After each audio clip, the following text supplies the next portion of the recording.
At Our Diverse Perspectives, we focus on supporting business owners and entrepreneurs so that communities prosper. To learn more about how we can support you, please visit www.ourdiverseperspectives.com. Sign up for your evaluation today. Hello, and welcome to the latest episode of this ODP conversation. I am Jeffrey McKinney, your host, CEO and founder of Diverse Perspectives. Today, we are joined by Rodney Smith, the CEO and founder of the Ascendancy Group. Rodney, thanks for joining. Man, thank you for having me. Anytime. I believe this is, I would say, probably the first of many of these. We've been talking about them for so long, and to be able to catch up with a guy that's jet setting and serving people and others and clients the way that you are. I'm just excited that we were actually finally able to find the time to sit down and make this happen. So welcome. Thank you kindly. I appreciate you allow me to be here. For sure. So the way that I normally start off these conversations is really just to give a background around our relationship, and then turn over and allow for you to give your own background and introduction to the audience. And so I'll jump right in. For the community out there of Ontegration, I'd like to introduce you to my colleague, my peer, business confidant. Iron sharpens iron. Rodney, I would say, is as I've been on this journey, he's been there every step of the way. And so Rodney and I met back in 2006 in Oklahoma City. Yep. And from there, we've just continued to stay connected. About 6 years ago, maybe 7 years ago now, Rodney ended up relocating from Oklahoma City to pretty much the same community that I was already living with my family in. And from there, we continued to, we started to merge and converge towards going out and pursuing the entrepreneurial paths towards purpose. And what I have seen from Rodney is, I would say, just a magical touch. The things that he's involved in, the people that he's able to serve, there's pretty much a consensus. Everybody finds value in what Rodney brings. And that's really why we want to have this conversation. We want to highlight the members of our community because they are available to those who participate. And we also want to make sure that we are sharing the learnings and the teachings that we've gathered along our paths from people like Rodney, so that other entrepreneurs may find either synergies or inspirations, or just value the opportunity to be in connection with those that are pursuing like-minded outcomes. And so with that said, I want to turn over to Rodney and allow for him to give a formal introduction of himself. Well, I'm just a regular guy doing a few things, kind of on my serial entrepreneurship type of grind. I am a co-owner of a spirits company called Unallocated, where we do have light whiskey, bourbon, and then we're actually releasing some tequila and the rum coming up here shortly.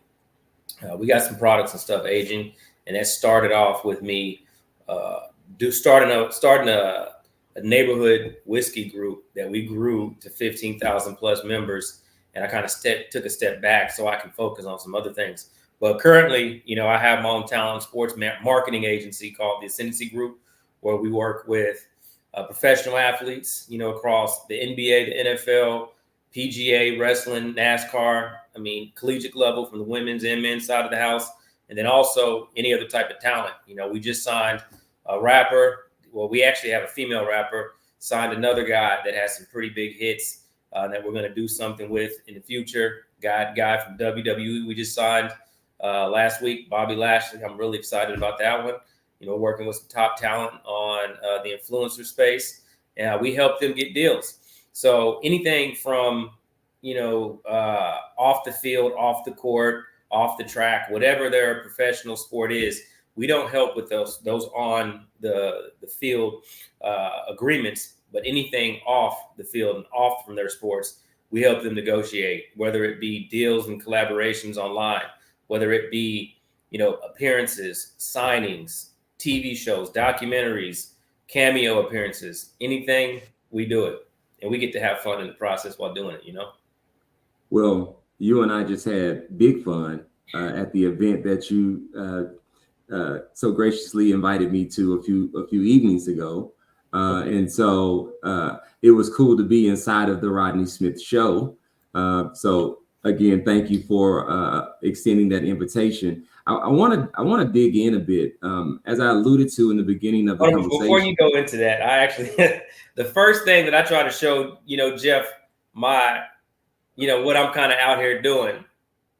Excuse my French. I fought and bust my ass out of a chair. What happened?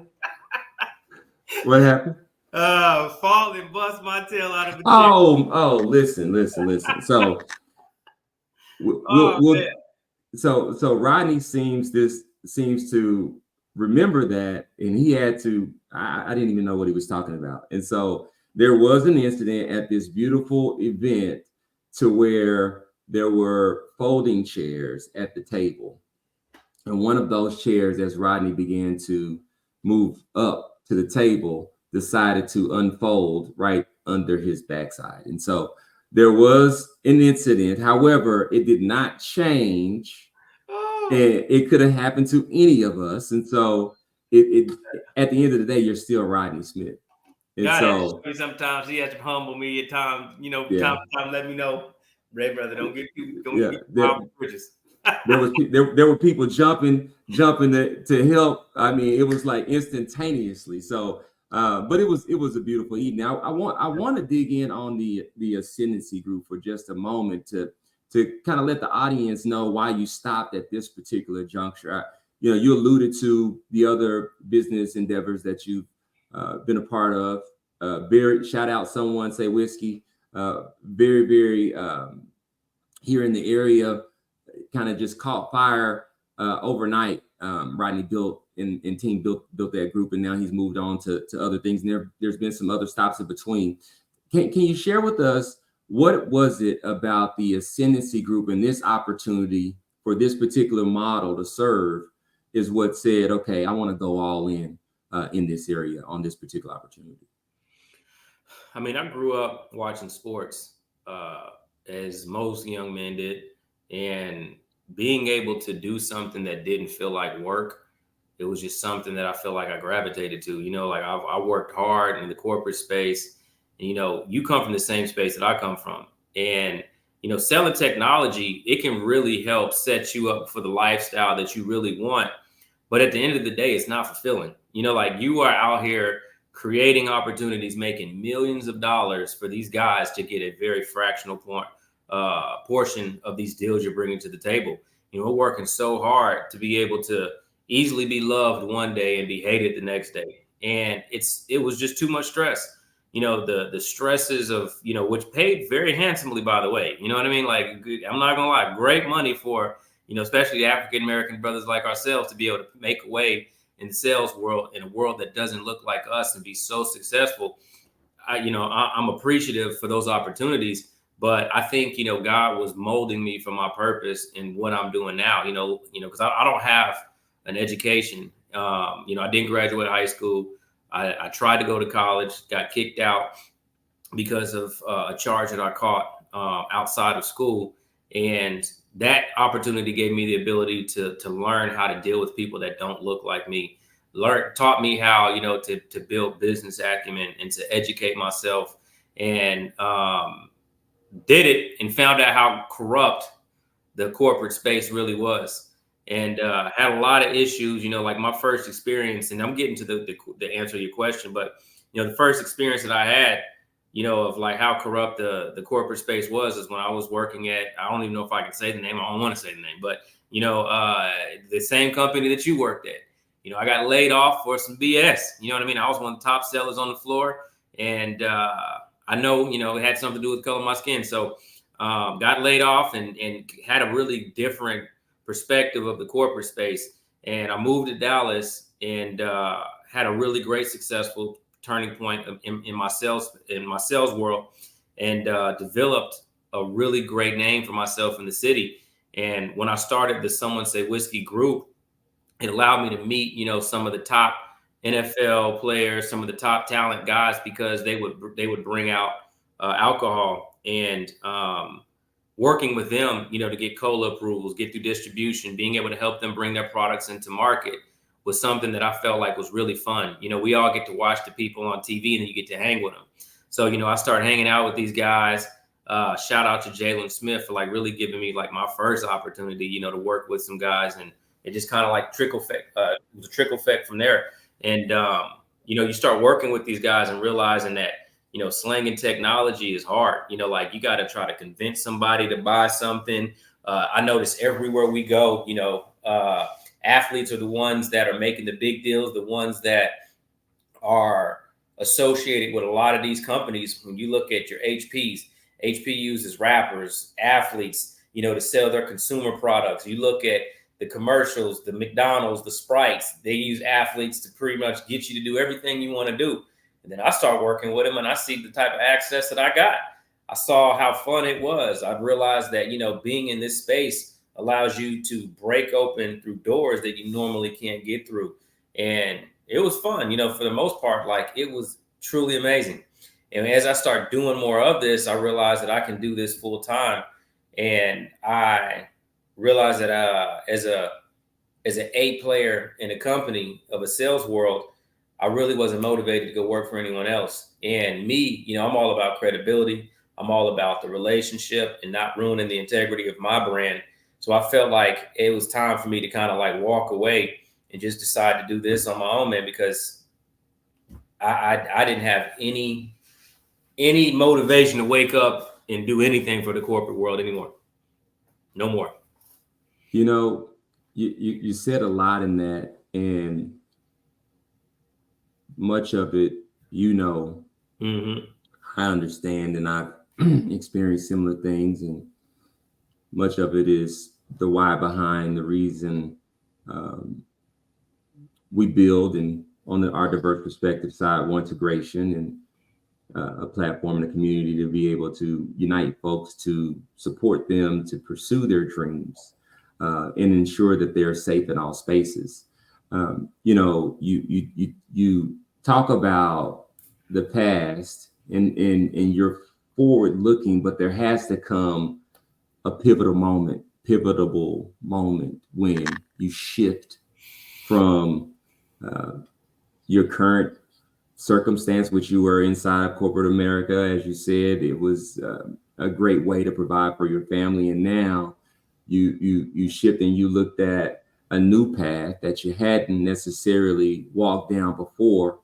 And a lot of people struggle with making that shift. And what I saw from you and what I've seen from you is for you to just overcome challenge after challenge after challenge, and really not look back to the what ifs. And so if you could you share if there was a pivotal moment that came where it really cemented your decision to go forward, stay looking forward, and you could really see what the opportunity was here for building a path to serve and supporting your family and your community? I wouldn't say it was a situation that was pivotal for me. It was more like mindset. I woke up with the mindset that I really want to have control of my own destiny. I hear so many people, say, man, Rodney, you're so smart, man, you're so talented, you're so gifted. And a lot of times you hear these people say these things and you just, like they're my friends, they're supposed to say these things, whatever. And then I start really realizing that, like I'm really gifted and talented. And once I realized that, man, I'm like, why would I not bet on myself? Like, why not bet on myself? I'm taking a risk every single day going out and working for these companies where when you do good, they love you. And the moment you have a bad day, they get rid of you. And I wanted to be in control of my own day. If somebody's gonna get rid of me, it's gonna be me. And it's gonna be based off of the 100, 200, 300% efforts that I put in. So I'm like, another portion of that too is because it was fun. But I really thought about, like being able to show my kids something that, you don't have to have the greatest education. You don't have to have the best schooling, or even the brightest future. As long as you have grit, you have the ability to want to go out there and work hard, you can go do and be whatever you want to be. And a lot of it too, man, was, I hate to say it, but people always talk about doing things, for them. I ain't even gonna lie. I did this for the people that counted me out. I ain't even gonna lie to you, man. Like, my motivation came for those that didn't support me when I was doing my Monday night men fellowship, trying to get my Bible studies and stuff going. People that didn't think, that I was going to make it when I got into the corporate space, and just people that just like overlooked me because I never had any accomplishments growing up. I got kicked out of high school, so I didn't get to go to prom. I didn't get to graduate and walk across the stage. I didn't get to go to college. Like, I didn't do anything to make my parents pretty much happy of me. So, like, I just wanted people to like be happy for me about something. And it drove me to want to do something where it's like, what? This is for that, specific reason. So there was like a multitude of things that, kind of drove me into this. And not to mention, man, it's extremely fun. I get to wake up every day. I can cancel every meeting if I want to, and it's not going to affect anything. Like the freedom to be able to do that without no consequences. Well, I mean, there's going to be consequences, but the consequences is something that I can control. I can't get fired. Like, I can control my day. If I got a headache, I'll take off and can't nobody say nothing to me about it. They can, but it doesn't matter because it's what I wanted to do. So those are huge deciding factors. So liberation, freedom, autonomy, being able, every time I talk to you, you are either just getting off a call, texting me saying you're going to call me back because you're on a call, coming back from somewhere. So I don't think there are many days that you take off. And so it is, even in the corporate sense, there wasn't many days that you took off. And so the mindset that you speak of seems to have happened, or that shift seems to have happened sometime before the Ascendancy Group. And the reason why I say that is you talk about kind of your teenage years and the lessons learned. When we met, I didn't know anything of that. I saw you as a successful salesperson inside of a Fortune 40 company. Would have never guessed until we got to know each other. It's like, oh, it really wasn't. We were raised in very similar environments, and so none of what you shared was anything that abnormal. Right. But it is this mindset that you speak of. Can you talk a little bit about the background influence that shift that mindset to be able to go from where you were in your teenage years to now thriving in a predominantly I don't even know how to describe that environment. It's just not diverse. It's undiverse. It's the only way that I could say it. To be able to thrive in an environment like that. What was that? What caused that shift in the mindset? I know you said you had to go out and prove, but what was the shift? What was the reason? Man, I'm gonna be honest, man. There was a lot of people that kind of like really helped with that transition. The one that really stuck out the most was a guy that we talked about not too long ago, Clint Mosley. Clint decided he wanted to take me up under my arms and introduce me to God. My wife, who is my wife now, but at the time was my girlfriend, she did take me to church. So I was just kind of like really understanding a little bit about God, but I didn't know anything. I didn't know the difference between God, Jesus, Moses, Abraham. Like, I didn't know nothing, like anything. And I mean, you'd be surprised. Like, I honestly didn't know the difference between who Jesus was and who Moses was. I'd never read the Bible, went to church, fell asleep, never paid attention to it as a kid. I probably went like 3 or 4 times. Like, we were a church going family. So Clint didn't give up on me. And he would take me in the middle of the every day for lunch. Let's go on these rooms and have Bible study. And he would quiz me. He would start doing stuff that I ain't never seen in my life, holding me accountable. You have homework. Let's read these scriptures and you come back and you give me an answer. And that right there kind of like shifted my mind. It's like, all right, to know who God is, to know who Jesus is, and to, be held accountable for the things that we do. It also helped me create a work ethic, and it also helped me create accountability. And then, I got into a space where I seen Black leaders as managers in the workspace. Like you and Michael Cooper. Well, I think were like, and it was another guy, but I forgot Eric something. Pope. Huh? Eric Pope. Pope. Man, cool. But y'all were just different. You know what I'm saying? And I like to see y'all was young and like killing it. That was just different for me. I was like, man, this is crazy. I know Jeff ain't too much older than me, and like he's very intelligent. Like I used to look at all of that type of stuff, man. Like you were instrumental to that too. Just to see the success, like the same way you see Jeff dressing right now, that's exactly how he was dressing at the age of like 26, 25 at Dell. Yeah. Fresh to death, like success. And I wanted that, man. I wanted that. And the thing that kind of like shifted everything for me, I remember when I got brought up to the business division at Dell, and it was a guy up there his name was Court Thomas. I don't know if you remember him or not, but he worked at Dell. And me and him were like one of the only Black guys that was upstairs in the business department. And I remember like he used to get invited to all the little white work functions. You know what I mean? Like they would ask him to go to lunch and go to, out. And I'm like, man, why they don't ever ask me? You know what I mean? And I know what it was. It was like I wasn't like them. I had one foot in the door in the streets and the other one out the door. I'm going to go work for a Fortune 40 company during the day, and I'm going right to the hood gangbanging right afterwards. You know what I mean? Like not fully gangbanging, but like being in that environment.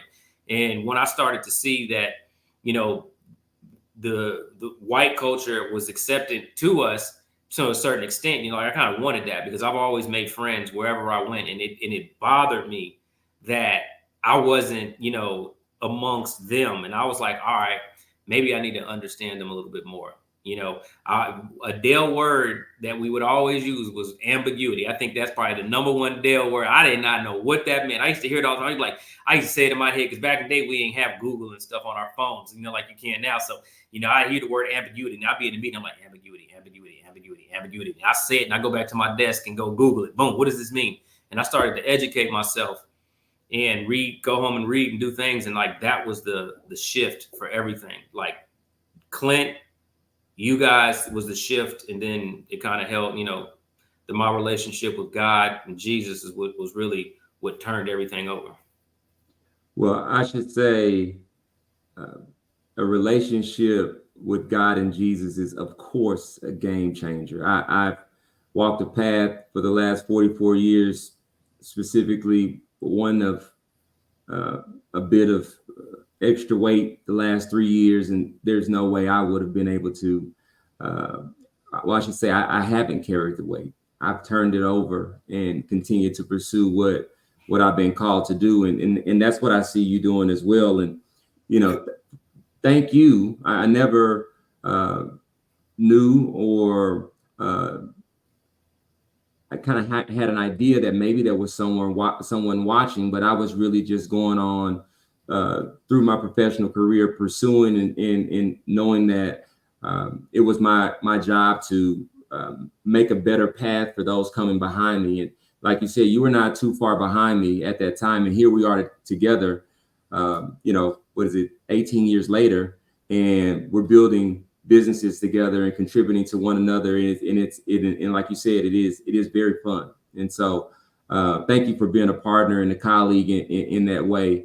And also in this particular format, being so vulnerable to share the truth about who you are, because there's only one Rodney Smith. And every time I see you get engaged in something, things turn into gold. I mean, the story I like to share about you when we're together and people are around during COVID, Rodney and I would go out and we would go, to these bourbon releases. And Rodney was is like a local celebrity in that community. And at the height of COVID, I saw people take their mask off, put it in their pocket, and then get in close with Rodney to take a picture. And I was like, wow, this guy has got more sizzle than the fear of COVID. And it was an amazing thing. And when I say this, because we've talked about various races and lack of diversity or diversity inside of this conversation so far. This group that we're talking about, we were the minority still. 100%. So it wasn't like this was a group of just people of color. No, this was a very diverse group. We were in the minority, just like we are in the regular world, in every community. And Rodney was someone that I saw embraced by everyone. And so, I mentioned a group that I started, that I grew, that of people that didn't look like us. That's correct.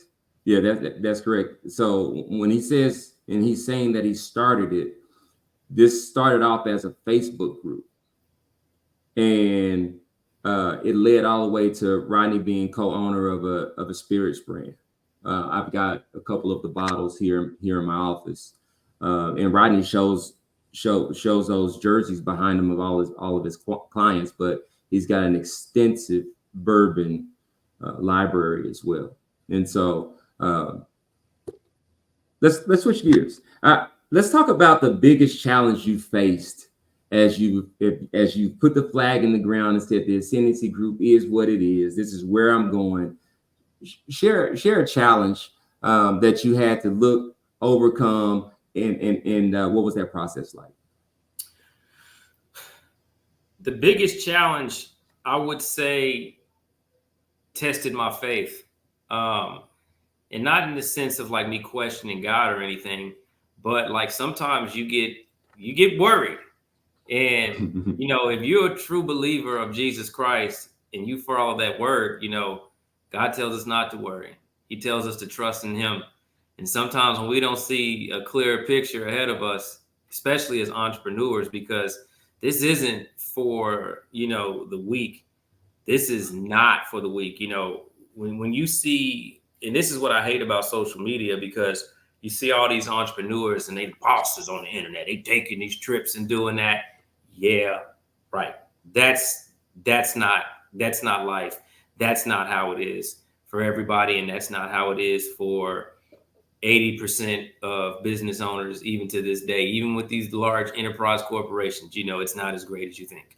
And for me, to go from being completely stable with a company that was providing everything that I needed, paid a very handsome amount, to now have to go out and put trust in myself and figure out where my next dollar was going to come from. There's been months where I was just like, I don't know how we're going to survive next month. I don't know.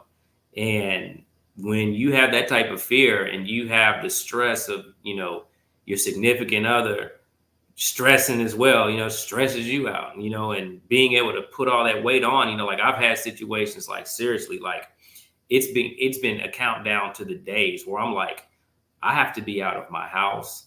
I don't have nowhere to go. Like I'm going to have to move back to Oklahoma City. You know what I mean? And I don't want to do that. And like, boom, God just pop up. You know what I mean? Like a mirror, like out of the blue. You know what I mean? And he's done it on so many times where it was just like,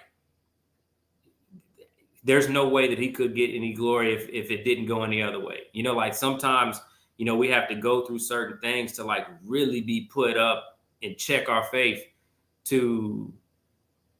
for God to show us that he is truly real and that, we never have no worry. And, I still go through, a lot of stuff, like the challenges really aren't things that are geared towards like my business, because I have things that I need to do. I have to-do lists. He was talking about like day, like these are all things of to-do lists. I write everything down. These are papers that I have with things I have to do throughout the day. It's 4 of them, man. And I know exactly what I got to do to be successful. I know exactly what I need to do every single day. And it's just really about being persistent. So that's not the challenge.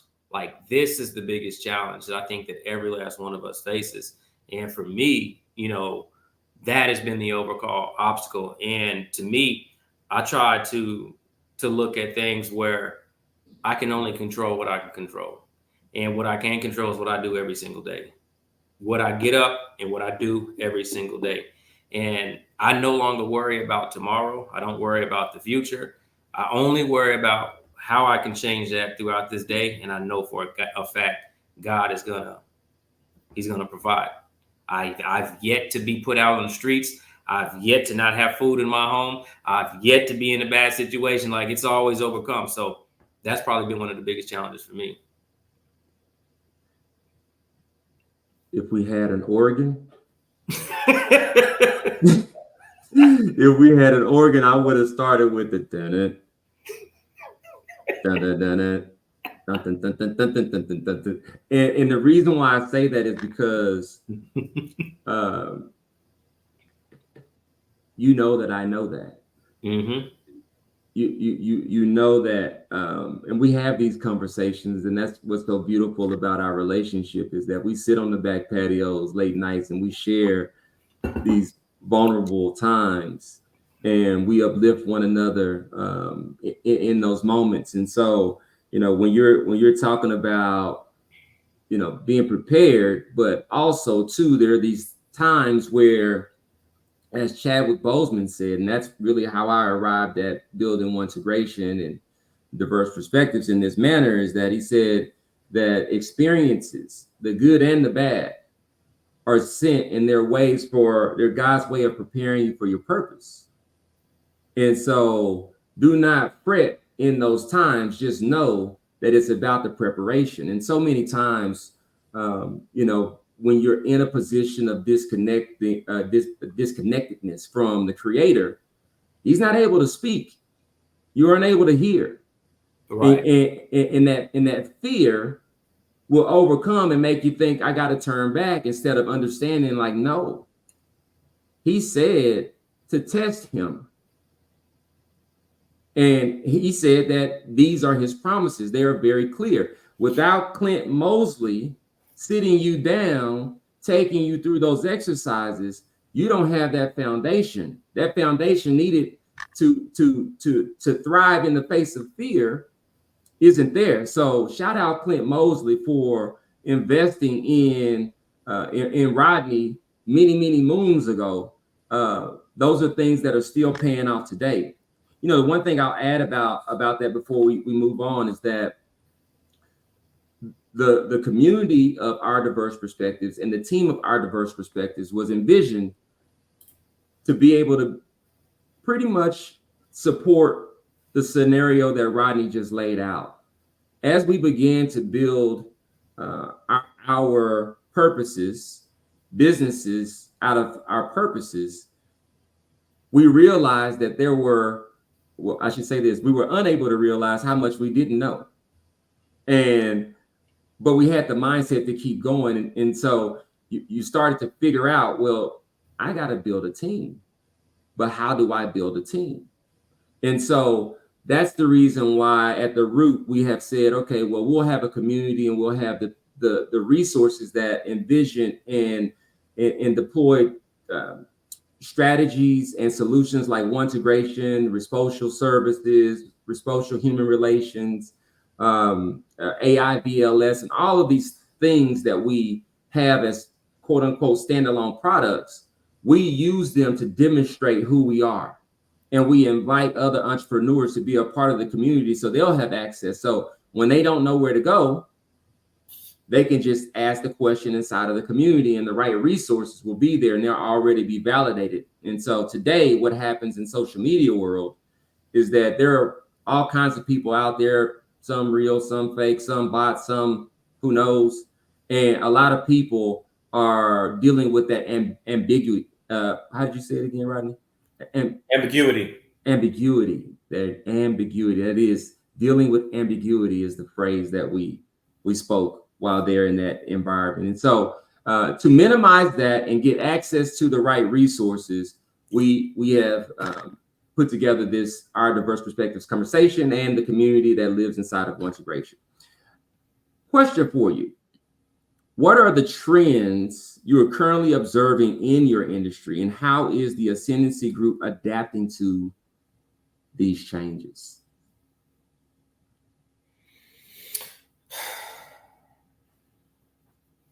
I know what I want to answer, but I'm trying to think, like, do I want to answer it this way or do I want to answer it this way?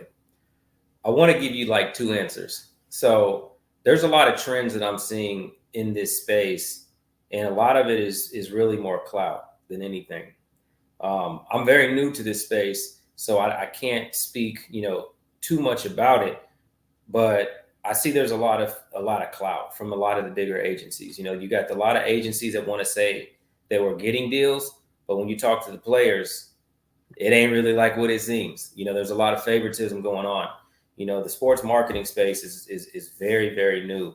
And a lot of people don't really know how to structure those type of deals outside of trying to go get their player paid in the fattest contract, because it's a completely different beast within its own game. And you truly have to understand marketing. I was fortunate enough to work for a large enterprise company, a $50+ billion organization, and see how they did everything from marketing to how they hired, their model of controls, and then also working for,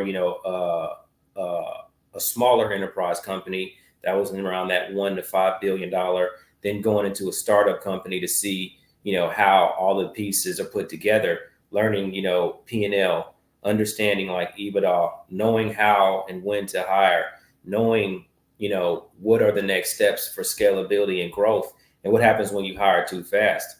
So when me as a sales guy, we work really close with the marketing teams, and there you start to really understand, how do you go to market? How do you create value, whether it's a service, whether it's a product, or whether, you're doing software as a service, whatever the case is, there has to be some sort of strategy to be able to go generate a dollar revenue. And what I see is that most people don't understand, how do you tie an athlete? How do you tie a talent to a marketing campaign or to a collaboration and help a company achieve either A, exposure and get the right amount of exposure based off whatever the demographics are, and B, how do we turn that into revenue? So we're not just connecting athletes with companies. We're making sure that it aligns with their brand, it aligns with their growth.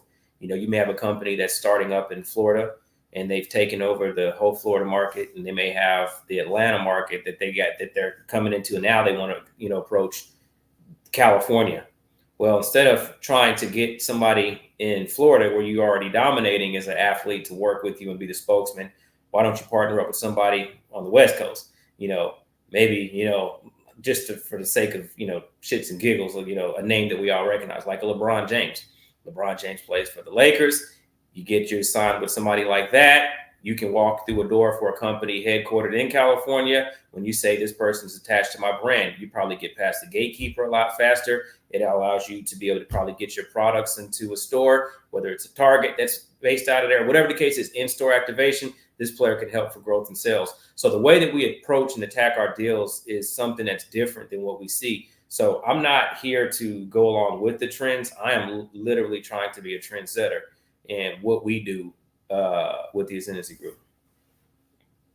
That makes a whole lot of sense, because you're not coming in with a bunch of a model ingrained in you as to how to now build this. You're creating and modernizing how you go about building your business inside of this emerging space.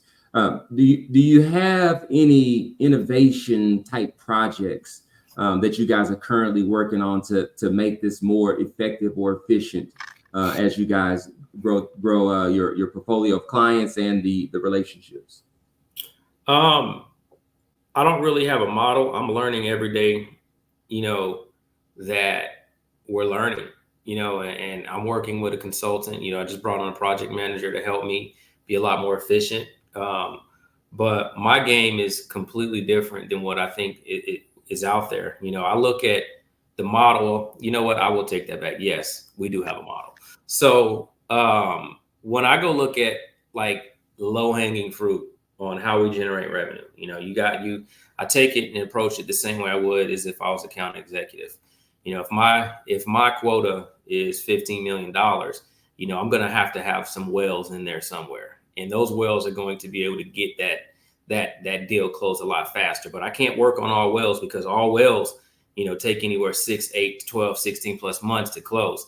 You got to have some sort of transactional deals in that process. So, you look at maybe 4 big accounts that, have an opportunity for us to come in based off of the knowledge and research that you do. You build that, you know what you're going into, you have more of a strategic approach, and then you go in and do some transactional type of ordeals for accounts that allow you to generate some fast revenue. So for me, with us being in the sports space, one thing I go out and do is I know for a fact, because I've been at companies where we go to golf tournaments. We sponsor a golf tournament.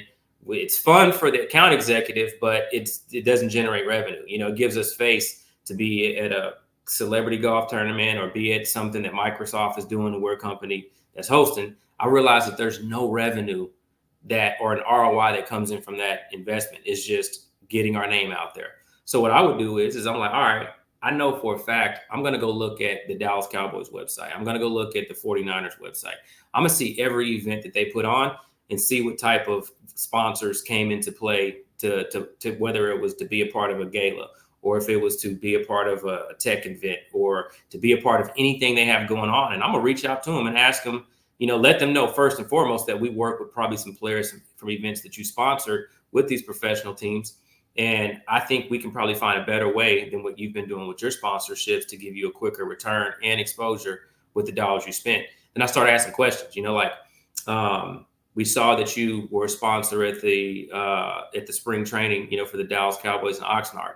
You provided lunch, you did all of that. How much, if you don't mind me asking, what did a sponsorship like that cost? Oh, that was $10,000, $15,000. It's $20,000.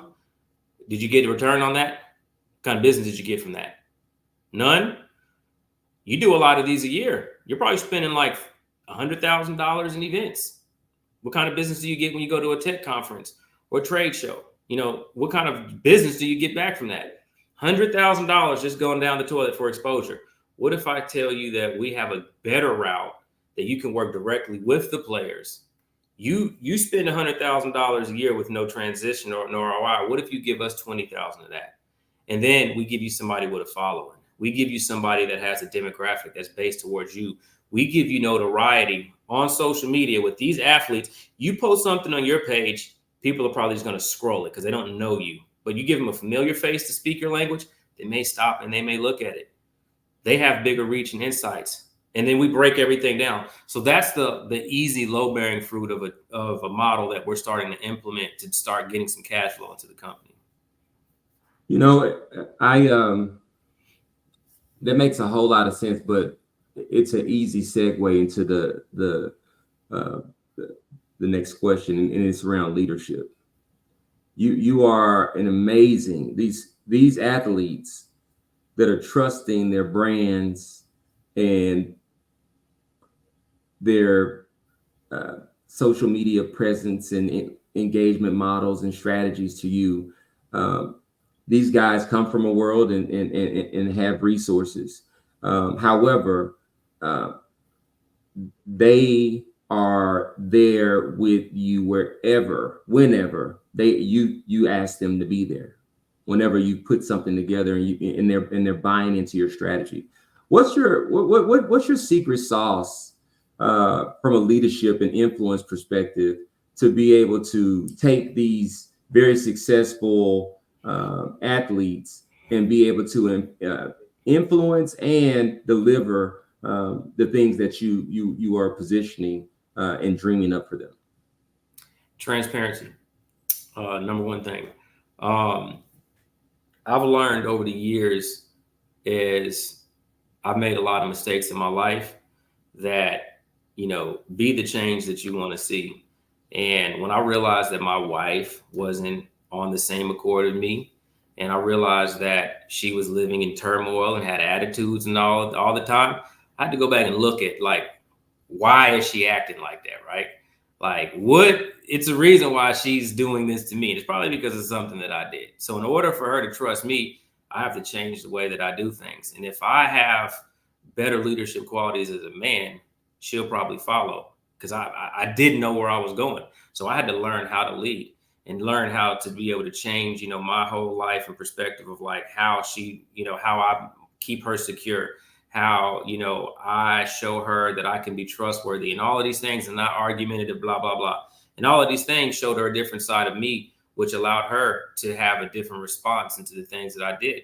She's a acts of service type person. So like, if I knew that, and I'm going somewhere with this, and if I knew that, that she's probably mad all the time because I ain't taking out the trash, cleaning up. Well, if I start just doing things and not having to have her say something to me, that's one reason why she doesn't have to be mad. Maybe letting her stay home and kick her feet up and I cook. Maybe she may look and like, man, like he's making life great for me. Now we got happy wife, happy life.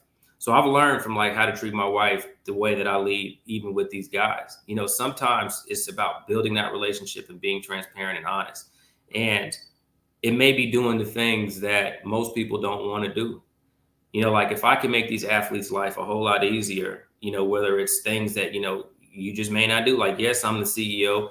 Yes, I'm the person running the company, but I may have to go out and book a reservation. I may have to go out and be on a call with them for a whole hour and 15 minutes while they're venting to me about problems they're having with these women or whatever the case is. Even when I know they're wrong, I got to sit down and listen to it, even though I know I want to interject, and then being transparent and honest. They know for a fact I'm not going to tell them what they want to hear just because they are at this level. Like, I'm willing to jeopardize the whole relationship and business because I have integrity. And if you ask me a question, I'm going to give you advice, and I'm going to give you advice even when you don't ask me the question, because now we're talking about my credibility, and they respect that, man. They don't have people like that. I'm young in my eyes. I'm 39, getting ready to be 40, but a lot of them still look at me like as a father figure because of the wisdom that I instill in them. So like, that's how I build everything with these guys, man. That makes a lot of sense. I've noticed it over time, and I've told my wife, as we talk about you and just kind of how things are going in general and passing, like Rodney has a magic touch that he can connect with so many different types of people. And so it's not shocking that you figured out that transparency is universal. And so that particular piece would be definitely beneficial in being able to build your business and also have people. Before you go into that, I wanted to say one more thing that just brought to my mind. That ain't me. That is everybody, though. You know what I mean? Like, I'm not saying any and everybody can't do it, but one of the things too, like, there's a terminology that's real popular in our culture. Real recognize real. And what's understood really ain't got to be explained. Like, when people know that you're genuine about what you do, it speaks volumes for yourself. You don't have to be the loudest person in the room. You ain't got to be trying to brag that you're this person. Like, your actions will show. So like, when you have wisdom, one thing I also had to learn too is that I used to be a person that would always give my perspective on things when they weren't asked, but my lifestyle didn't match the advice that I was given. So like now, when they ask me, let's go to the club and do all, nah, I'm cool. I don't even put myself in them type of positions. Man, let's go to the strip. Nah, man, I ain't trying to do that. Bro, we about to have girls. Nah, bro, I ain't trying to be down with that. Like, I'm about to go work. I want you to see that I'm working hard. I want you to see that when I get the money, your money is there on time. Like, I am showing you that you can trust in me. So, the actions have to be there as well. You can't just be somebody that's giving advice and trying, like, you have to be all around, credible. That's good. And that to add actions on top of the transparency, for me, it's something that I assume, but you're right. We do live in a world where people say things and go do something else all the time. And so, again, one of the reasons why we chose to build One Integration in the way that we have is because we want for your words and your actions to be able to be seen clearly right next to one another. That way we can see what real is versus this kind of contradiction, or you're saying one thing, but something else isn't happening. Kind of like in a corporate space where they say they appreciate diversity and inclusion, and however these numbers, they decline. And so we want to be able to point out those types of things and provide solutions, but in your way of leading, to have transparency and then the actions alongside of them, that's a winning combination. Last question I have for you. Again, we could go on and on and on. So I think we'll be scheduling another one of these here soon, just to make sure that we can continue the conversation. What are the long-term goals for the Ascendancy Group? I want to be a household name, but I also would like to get acquired, bought out, and me be somewhere on a small island by myself, away from the world and just enjoying like family, man. But I do want to be a household name, and I am. It's funny you asked that, because now the question, remember I told you that question I wanted to give you two answers from. I didn't even get to give you. I'm gonna give it to you right here. So the other one that I didn't get to answer, one of the things that I noticed when doing business, because I also do consulting work as well, and I do a lot of work with, smaller startup companies and companies that are not even startup. Some of them, I mean, they're still startup, but they've developed a lot in revenue, and there's no structure. One of the things that I've really noticed is that, especially as Black entrepreneurs, is that there's no structure whatsoever within a corporation. There's a lot of planning, but no execution. And there's not even a lot of standardized things of like what businesses need to do to scale. We see companies of people that look like us, they're in it just to be able to pay their rent and be able to provide a lifestyle without putting any money back into that business. Like, you're never going to be able to grow if you don't, implement software, tools, invest back in people. And for me, like, that's a big priority. One thing I realize is that I can't do all of this by myself. The more workload that I take on, the more time is left away from my family, and the more stress, the more I fall back on, because I'm taking on more and I can't do more. So now it's like figuring out ways to delegate my responsibility and bring in people. And if I have to give, open it up and provide, some advisory shares down the line, or give maybe a small percentage of equity, or not equity split, but like a revenue split type of equity for a small term, like, hey, we split company revenue. You come in, you help me do this. 1 year down the line, we may look at a salary. Just finding ways to grow and scale. And that right there is going to help me just because of who I am. The people that we're doing, as fast as we're growing, is going to allow me to be able to play in the same spaces that the CAAs and the Clutches and the Athletes First, the WMEs of the world, the Rock Nations. Like, I want to be there. And we're already working with these guys. I have friends at Clutch. I got 2 players right now that's with Athletes First, with the #1 NFL agent ranked across Forbes last 3 years. I have 2 of his players because they can't keep up with him. I work with Clutch players. They reach out to me and say, hey, we can't keep up with our guys. Can you help? That lets me know right there that, and these guys, like, they're like, yo, bro, you the GOAT. You getting us deals left and right. My agency ain't even doing that. I'm like, I pay attention to detail. So I know for a fact that we are going to be at that household name. And when I get to a point, I don't know what that dollar amount is, but I'd probably say I'm happy with 30 to 50 million. I don't need much. I'll take that money, invest it, let it work for me, and I am going to chill and relax. And whatever the next person decides they want to do with the Ascendancy Group is theirs to do. So yeah. The same way young Lil Wayne, I forgot about the name of that agency, but that he absorbed everybody in the agency, and got Nicole Lynn included, which she's the top woman agent in the world right now. Acquiring, that's what I want. I want to get acquired, and I know it's something that can happen. That's a very common strategy, and at the rate at which you're growing, I think it's only a matter of time. And so I think that's a great stopping point for us. I want to thank you for joining the ODP Conversation Series. Before we jump, I'd like for you to share with everyone where they can contact and stay in the know as it relates to this dream that you're living. What's crazy is that I was about to try to cut you off before you got away, but I see that you're a very true professional, because I was going to be like, yo, before you finish, let me tell them where they can find me. A true professional, guys. He already knew what he needed to do.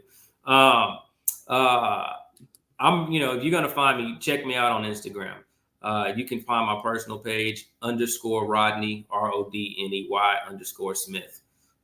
That's on Instagram _Rodney_Smith. And then if you type in the Ascendancy Group, you'll find me. And the Ascendancy, Ascendancy is ASCEN is in Nancy, DANCY. The Ascendancy Group. There's one more place, and that place that we open that is for you, the people, the community of Ontegration. You can also find Rodney Smith and the rest of us there as well. Again, this has been another episode of the ODP Conversation Series. I am your host, Jeff McKinney. Thanks again.